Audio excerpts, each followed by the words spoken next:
बिहार में इस वक्त पॉलिटिकल हलचल बहुत ज्यादा तेज है। अब से कुछ ही देर पहले मुख्यमंत्री नीतीश कुमार राज्यपाल से मुलाकात करने के लिए पहुंचे। 40 मिनट की उनकी मुलाकात हुई है और मुलाकात के बाद जो है वो अटकलों का बाजार बहुत गर्म हो चुका है और जाहिर तौर पर बिहार में जो सियासी ऊंट है वो क्या करवट लेगा, सबकी नजर इस पर बनी हुई है।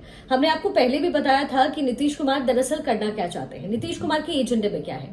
नीतीश कुमार के एजेंडे में ये है कि वो एनडीए के साथ शामिल हो जाए, लेकिन शर्तों के साथ। अब नीतीश कुमार की शर्त क्या है? उनकी शर्त है कि वो मुख्यमंत्री बनाए जाए अगले टेन्योर में भी।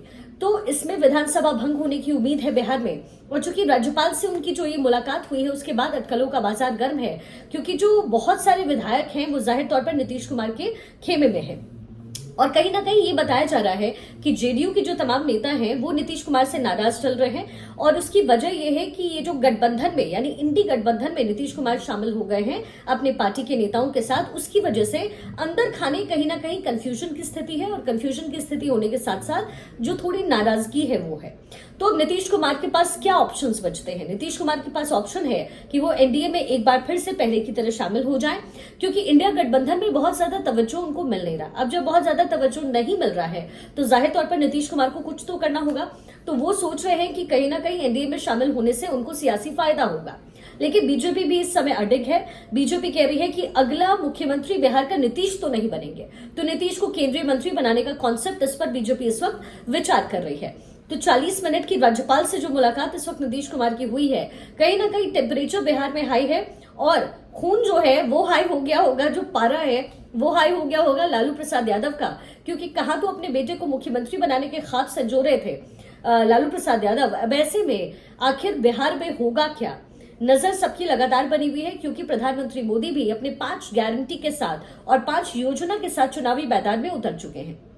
आप जानते हैं राम मंदिर की प्राण प्रतिष्ठा हो चुकी है, प्रभु श्री राम रामलला अपने घर विराज चुके हैं। वैसे में एक सियासी फायदा तो बीजेपी को यहाँ है। दूसरा सियासी फायदा जो बीजेपी तलाशने की कोशिश कर रही है वो ये है कि अपनी योजनाओं से जो युवा वोटर्स हैं उन्हें लुभाया जाए। अब बिहार की सियासत गर्म है और आप जानते हैं कि जब भी सत्ता पर किसी को काबिज होना होता है तो वो रास्ता जाता है उत्तर प्रदेश और बिहार से होकर। उत्तर प्रदेश कहीं ना कहीं कमोबेश सध चुका है, बीजेपी साध चुकी है, लेकिन अब बिहार को साधना जरूरी है। क्योंकि अगर बिहार नहीं सध पाया यानी यादव वोटर्स और मुस्लिम वोटर्स पे पकड़ बीजेपी की नहीं हो पाई तो फिर 400 प्लस का जो टारगेट है वो बीजेपी कभी पूरा नहीं कर पाएगी।